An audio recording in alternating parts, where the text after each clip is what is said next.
ஞானானந்தமயம் தேவம் நிர்மலஸ்படிகாகிருதிம் ஆதாரம் சர்வ வித்யாநாமயக்ரீவம் உபாஸ்மகே. அக்ஷரா அண்ணாமலை யூடியூப் சேனல் நேயர்களுக்கு அஸ்ட்ரோ KS ஐயங்காரின் பணிவான நமஸ்காரங்கள்.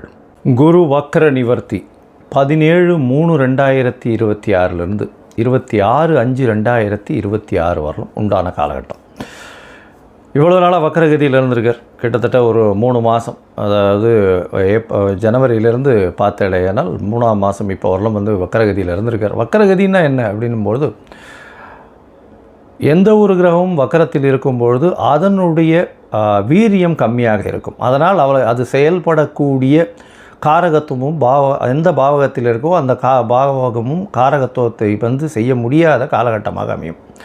அதனால் என்ன அப்படின்னா, உங்களுக்கு குருவினால் ஏற்படக்கூடிய நன்மைகள் தடைபடக்கூடிய காலகட்டமாக இருக்கும். இப்போ பார்த்தீங்கன்னா குரு இப்போ வக்கர நிவர்த்தியம் அடைகிறார் 17/3/2026 இவ்வளவு நாளாக இருந்த தடைகள் எல்லாம் நிச்சயமாக விலகி எல்லா விதமான ஏற்றங்களும் அந்தந்த ராசிக்காரர்களுக்கு ஏற்றாற்போல் கொடுக்கக்கூடிய வாய்ப்புகள் உண்டு. சரி, இப்போ குருவினுடைய காரகத்துவம் அப்படின்னு பார்க்கும்பொழுது, குரு அப்படின்னு சொன்னாலே தனகாரகன்னு சொல்லுவாங்க, புத்திர காரகன்னு சொல்லுவாங்க. அதாவது இந்த ரெண்டுத்திற்கும் அவர் தான் அத்தாரிட்டி, அதாவது எஜமானர்னு சொல்லக்கூடியவர். பணம் வரணுமா, குரு தான் அதற்கு இதுவே, அதாவது அத்தாரிட்டியே, அவர் மூலியமாக தான் பணமே வரும்.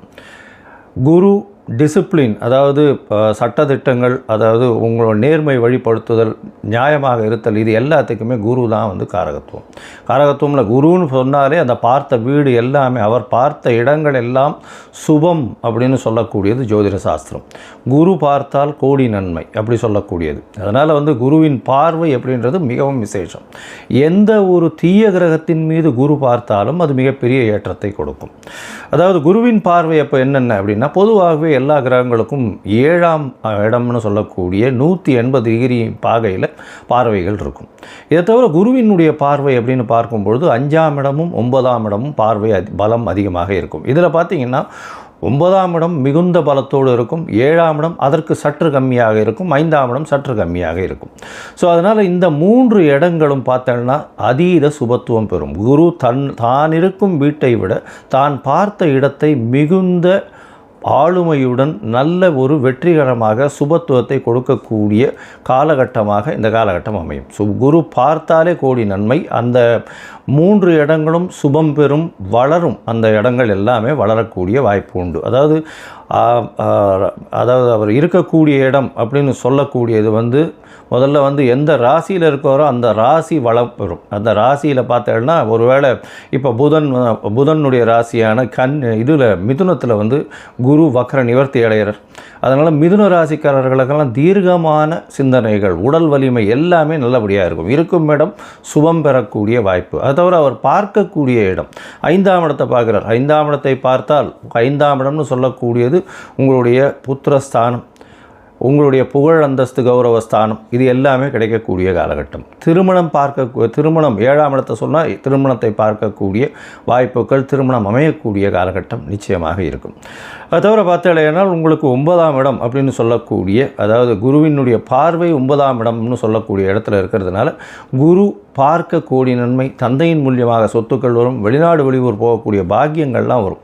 ஏன்னா 9ஆம் இடத்தை குறிக்கக்கூடிய மேல் படிப்பு, அந்த விஷயங்கள், தந்தையினுடைய உடல்நிலை, இது எல்லாமே ஏற்றமாக இருக்கக்கூடிய காலகட்டமாக இந்த காலகட்டம் ஆகும். அதனால் குரு உங்களுக்கு எந்தெந்த இடத்துல இருக்கார் அப்படின்றத பொறுத்து, அவருடைய பார்வை எந்தெந்த இடத்துல விழறதுன்றதை பொறுத்து உங்களுடைய ஏற்றங்களும் இறக்கங்களும் இருக்கக்கூடும் அப்படின்றது தான் இந்த பொதுவான விஷயம். இப்போ இது கோச்சாரத்தில் பிரகாரம், அதாவது இந்த காலகட்டத்தின் கோல்சார பிரகாரம் அமையக்கூடிய விஷயம். உங்களுடைய தசாபுக்தியினுடைய அடிப்படையில் தான் இதனுடைய மாறுதல்கள் தெரியும். சரி, இந்த குரு ஒருவேளை உங்களுக்கு நல்ல ஒரு பலன்களை கொடுக்கல, மறைந்த இடத்திலிருந்து போயிடுறார் அப்படின்ற பொசிஷனில் குருவுக்கு உண்டான என்ன எளிய பரிகாரங்கள் செய்யலாம் அப்படின்னு பார்த்தேன்னா, குருவுக்கு உண்டான எளிய பரிகாரங்கள்னு சொல்லக்கூடியது பார்த்தோன்னா, ஒரு அருகில் இருக்கக்கூடிய மஞ்சள் கலர் வஸ்திரம் தானம் கொடுக்கறது, அது தவிர மஞ்சள் தானம் கொடுக்கறது, சந்தனம் தானம் கொடுக்கறது, அது தவிர அதாவது பூஜை பொருட்கள் வாங்கி தானம் கொடுக்கறது. இந்த காலகட்டத்தில் பார்த்தீங்கன்னா குருவுக்கு உண்டான பூ, அதாவது முல்லைப்பூ குருவுக்கு உண்டானது அது வாங்கி கொடுக்கறது, அதாவது அருகில் இருக்கக்கூடிய தட்சிணாமூர்த்தி சன்னதியில் வாங்கி சாத்தக்கூடியது. குருவுக்கு உண்டானது எலுமிச்சம்பழம், அது கொடுக்கலாம். அது தவிர வந்து இனிப்பின் சுவை அப்படின்னு சொல்லக்கூடியது சக்கரை பொங்கல் வாங்கி இது பண்ணலாம், நைவேத்தியம் பண்ணி எல்லாருக்கும் கொடுக்கலாம். அது தவிர வந்து இந்த பாதாம் பிஸ்தா இந்த மாதிரியான ட்ரை ஃப்ரூட்ஸ் வாங்கி கொடுக்கக்கூடியது. கொழுப்பு சத்துன்னு சொல்லக்கூடிய நெய் போன்ற விளக்குகள் ஏற்றுவது மிகப்பெரிய ஏற்றம். சரி, இதெல்லாம் பண்ண முடியல, இது தவிர வேறு என்ன பண்ணலாம் அப்படின்னு பார்த்தேன்னா, குரு பிரம்மா குரு விஷ்ணு குரு தேவோ மகேஸ்வரா குரு சாக்ஷாத் பரபிரம்மா தஸ்மை ஸ்ரீ குரவே நமஹான்னு 3 தரம் ஒரு நாளைக்கு சொல்லிகிட்டே வந்தேன்னா உங்களுக்கு வரக்கூடிய வந்த எல்லா பிரச்சனைகளும் விலகும். இல்லை இன்னொரு குரு காயத்ரி மந்திரம் இருக்குது. அதாவது குரு பிரம்மாய வித்மஹே, அதாவது குருவினுடைய காயத்ரி மந்திரம் அப்படின்னு சொல்லக்கூடியது ரிணிஹஸ்தாய தீமகி தன்னோ குரு பிரச்சோதயாத்து அப்படின்னு, குரு பிரம்மாய வித்மகி ரிணிஹஸ்தாய தீமகி தன்னோ குரு பிரச்சோதயாத்து, இல்லைன்னா ரிஷபத்வஜாய வித்மகே ரிணிஹஸ்தாய தீமகி தன்னோ குரு பிரச்சோதயாத் அப்படின்னு சொல்லக்கூடிய குரு காயத்ரி மந்திரத்தை ஒரு நாளைக்கு 3 தரம் சொல்லிட்டு வர்றது நல்ல ஒரு ஏற்றத்தை நிச்சயமாக கொடுக்கும். ஏன் குருவை வந்து ரொம்ப முக்கியமாக பார்க்குறோம் அப்படின்னா, குரு மூலியமாகத்தான் செல்வங்கள் வரும். ஏன்னா அவர் வந்து தனக்காரகன்னு சொல்லக்கூடியவர். திருமணத்திற்கு குருபலன் வந்தாச்சா அப்படின்றது தான் கேட்குறது. பெண்களுக்கு குரு பலம் வந்தாச்சா அப்படின்னு சொல்லக்கூடியது. குரு பகவான் 2ஆம் இடம், அதை தவிர 7ஆம் இடத்தை பார்க்கறது, 7ஆம் இடத்துல இருக்கிறது, அதாவது 2, 4, 7 இதெல்லாம் பார்த்து இருந்தாரே ஆனால் 5ஆம் இடம் 9ஆம் இடம் 11ஆம் இடம் இதெல்லாம் இருக்குமாறே ஆனால் நிச்சயமாக அவர்களுக்கு தசாபுக்தியும் சேர்ந்து அந்த காலகட்டத்தில் வந்து வருமேயானால், சுபர்களுடைய தசாபுக்தி வருமேயானால், அதை தவிர 7ஆம் ஆதிபத்திய தசாபுக்தியோ இல்லை 2ஆம் ஆதிபத்திய தசாபுக்தியோ வருமேயானால் நிச்சயமாக அந்த பெண் குழந்தைகளுக்கு திருமணமாகக்கூடிய வாய்ப்புகளும் நல்ல குடும்பம் அமையக்கூடிய காலகட்டமாகவும் இந்த காலகட்டத்தில் அமையும். சரி, இப்போது ஒரு ராசியாக மேஷம் முதல் மீனம் வரை என்னென்ன பலன்கள் இருக்குது இந்த குருவை வைத்து, குருவினுடைய பார்வை வைத்து எப்படி இருக்கும் அப்படின்றத பார்க்கலாம். இந்த குரு பகவானுக்கு உண்டான எளிய பரிகாரமும் சொன்னோம். இப்போ வந்து எந்தெந்த கோவிலுக்கு போயிட்டு வரலாம்ன்றதையும் சொல்கிறேன். அது தவிர வந்து உங்களுக்கு அஸ்ட்ராலாஜிக்கல் கன்சல்ட் தேவைப்படுமே ஆனால் நீங்கள் என்னுடைய மொபைல் நம்பர் கீழே ஸ்க்ராலிங்கில் போகிறது, உங்களுடைய நீங்கள் எனக்கு ஃபோன் பண்ணுங்க, உங்களுடைய பெயர், உங்களுடைய date time place of birth, உங்களுடைய தாய் தந்தையார் பெயர், இது வரலும் நீங்கள் அனுப்பிச்சிங்களே ஆனால் உங்களுடைய இது சார்ட்டு போட்டுட்டு, அதாவது ஆஸ்ட்ராலஜிக்கல் சார்ட்டை போட்டுட்டு, ஹாரோஸ்கோப்பை போட்டுட்டு, ஜாதகத்தை போட்டுட்டு அதில் சந்தி இருக்கான்னு பார்த்து அதற்கு பிறகு உங்களோட பேசுகிறேன். அப்போ வந்து உங்களுடைய சந்தேகங்களை கேளுங்க, உங்களோட பேசுகிறேன். இதற்குண்டான கட்டணம் என்னன்றதையும் சொல்கிறேன். அந்த கட்டணத்தையும் செலுத்தி அப்பாயின்மெண்ட் வாங்கிக்கோங்க. சரி, இப்போது மேஷம் முதல் மீனம் வரை 17/3/2026 முதல் 26/5/2026 வரை உண்டான குரு வக்ர நிவர்த்தி பலன்கள் ஒன்றொன் பின் ஒன்றாக. கன்னிராசி, உத்திரம் ஹஸ்தம் சித்திரை இந்த 3 நட்சத்திரம் 9 பாதங்களை கொண்ட ராசி. ராசியின் அதிபதி அப்படின்னு சொல்லக்கூடியவர் புதன்.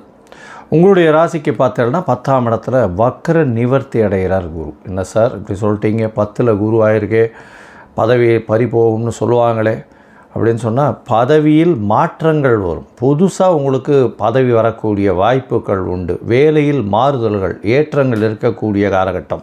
புதிய தொழில் அமையக்கூடிய வாய்ப்புகள் மிகவும் அதிகமாக இருக்கக்கூடிய காலகட்டமாக அமைய போகிறது.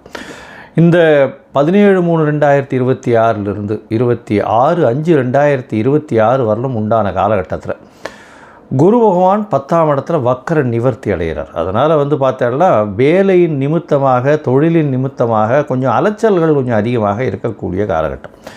உங்களுடைய ராசிக்கு பார்த்தோம்னா திடீர் பண யோகங்கள் வரும். என்ன சார் 10ஆம் இடத்துல இப்படி இருக்கும்போது எப்படி சார் திடீர் பண யோகம்னா, நிச்சயமாக 17/3/2026 31/3/2026 பார்த்தோம்னா திடீர் பணவரவு வரக்கூடிய வாய்ப்புகள் உண்டு. ரேஸு, லாட்ரி, அதை தவிர வந்து உங்களுக்கு பார்த்தலையானால் இன்சூரன்ஸு இந்த மாதிரியான விஷயங்களில் திடீர் பண லாபங்கள் வரக்கூடிய வாய்ப்புகள் இந்த காலகட்டத்தில் இருக்குது.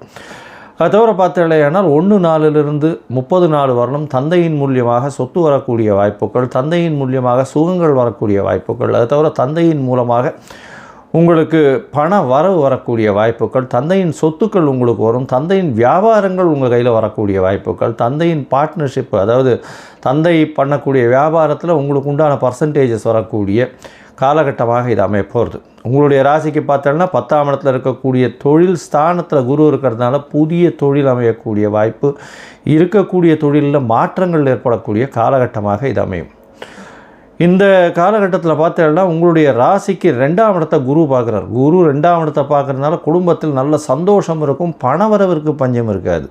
ஏன்னா குரு வக்கர நிவர்த்தி அடைந்து அவரே தனகாரகன்னு சொல்லக்கூடியவர். தனஸ்தானத்தை வேறு பார்க்குறார், தனஸ்தானத்தை பார்க்குறார், தனகாரகன். நல்ல ஒரு ஏற்றம், பணவரவிற்கு பஞ்சம் இருக்காது, பேச்சில் நல்ல நளினம் தெரியும், குடும்பத்தில் சந்தோஷம் நிலவக்கூடிய வாய்ப்புகள் நிச்சயமாக உண்டு. உங்களுடைய ராசிக்கு பார்த்தீங்கன்னா 4ஆம் இடத்தை குரு பார்க்குறார். 4ஆம் இடம்னு சொல்லக்கூடியது உங்களுடைய தாய் ஸ்தானம்ன்றதுனால தாயின் உடல்நிலையில் நல்ல ஒரு ஏற்றம் இருக்கக்கூடிய வாய்ப்பு உண்டு. படிக்கக்கூடிய மாணவர்களுக்கு வெற்றி நிச்சயம் வரக்கூடிய வாய்ப்புகள் இந்த காலகட்டத்தில் உண்டு. படிக்கக்கூடியதை ஒரு தரம் படித்தாலே மனசில் ஏறக்கூடிய காலகட்டமாக அமைய போகிறது. அதை தவிர புதிய வீடு மனை வாங்கக்கூடிய பாக்கியங்கள் இந்த மாதத்தில், இந்த காலகட்டத்தில் குருவினுடைய வக்கர நிவர்த்தி காலகட்டத்தில் வரக்கூடிய வாய்ப்புகள் உண்டு. புதிய கடன் அமையும். ஏன்னா 6ஆம் இடத்தையும் பார்க்குறார் குரு. புதிய கடன் அமையும். கடனில் பார்த்தாலேனால் பழைய கடன்கள் வசூல் வரக்கூடிய வாய்ப்புகள் நிச்சயமாக உண்டு. அதோட பார்த்தோம்னா புதிய காம்படிட்டிவ் எக்ஸாம்ஸ்னு சொல்லக்கூடிய விஷயத்தில் வெற்றிகள் நிச்சயமாக கிடைக்கக்கூடிய வாய்ப்பு உண்டு. எப்பொழுதுமே பார்த்தோம்னா உங்களுக்கு உடல் நலத்தில் நல்ல ஒரு ஏற்றம் இருக்கும். அதுவும் இந்த கொலஸ்ட்ரால், கொழுப்பு சத்து, சர்க்கரை இந்த மாதிரியான விஷயங்கள் இருக்கிறவர்களுக்கெல்லாம், வயிறு சம்பந்தப்பட்ட உபாதை இருக்கிறவங்களுக்கெல்லாம் நல்ல ஒரு ஏற்றம் இருக்கக்கூடிய காலகட்டமாக இந்த காலகட்டம் அமைய போகிறது. சரி, மொத்தத்தில் பார்க்கும்பொழுது இந்த கன்னியா ராசிக்காரர்களுக்கு 10ஆம் இடத்தில் குரு இருக்கிறது. பொதுவாகவே 10இல் குரு பதவியை குலைப்பான்னு சொல்லுவாங்க. கவலைப்பட தேவையில்லை. பதவி உயர்வு வரும், புதிய இடத்தில் பதவி வரக்கூடிய வாய்ப்பு, புதிய தொழில் அமையும், தொழிலில் ஏற்றம் வரக்கூடிய வாய்ப்பு, வேலையில் மாற்றம் வரக்கூடிய வாய்ப்புகள் இந்த காலகட்டத்தில் அமையும். அது தவிர பார்த்தீங்கன்னா உங்களுடைய ராசிக்கு 2ஆம் இடத்தை பார்க்கறதுனால, தனஸ்தானத்தை பார்க்கறதுனால பணவரவிற்கு பஞ்சம் இருக்காது, குடும்பத்தில் குதூகலமாக இருக்கும், கணவன் மனைவிக்குள்ள நல்ல ஒரு பேச்சுவார்த்தைகள் நல்லபடியாக இருக்கக்கூடிய காலகட்டமாக இருக்கும், புதிய வீடு மனை வாங்கக்கூடிய பாக்கியம் உண்டு, தாயின் உடல்நிலையில் நல்ல ஒரு ஏற்றம் இருக்கக்கூடிய காலகட்டமாக அமைய போகிறது. படிக்கக்கூடிய மாணவர்களுக்கு பெரிய ஏற்றம் கிடைக்கக்கூடிய வாய்ப்பு உண்டு, போட்டித் தேர்வில் வெற்றி பெறக்கூடிய பாக்கியம் உண்டு, உடல் நலத்தில் நல்ல ஒரு ஏற்றம் இருக்கும். இருப்பினும் சனியினுடைய பார்வை இருக்குது, அதனால் கொஞ்சம் ஜாகிரதையாக இருக்கிறது நல்லது. உடல் நலத்தில் ஏற்றம் இருக்கும். ஏன்னா உடல் நலத்தில் ஏற்கனவே இருக்கக்கூடிய அந்த கொழுப்பு, அதை தவிர கொழுப்பு சத்து மற்றும் சர்க்கரை அளவுகள் கொஞ்சம் கண்ட்ரோலில் வைக்கிறது ரொம்பவுமே நல்லது. இந்த காலகட்டத்தில் பார்த்தோன்னா அதுவும் கன்னியா ராசிக்காரர்கள், இந்த கவிஞர்கள், கலைஞர்கள், அவங்களுக்கெல்லாம் நல்ல ஒரு ஏற்றம் இருக்கக்கூடிய வாய்ப்புகள் இந்த காலகட்டத்தில் உண்டு. நீங்கள் பக்கத்தில் இருக்கக்கூடிய கோவிலில் முல்லைப்பூ வாங்கி கொடுங்க. கோவிலில் இருக்கக்கூடிய பெருமாளுக்கு முல்லைப்பூ வாங்கி கொடுங்க. சுண்டல் வியாழக்கிழமை இது பண்ணுங்க. அதாவது மூக்கு கடலை சுண்டல் தானம் பண்ணுங்க.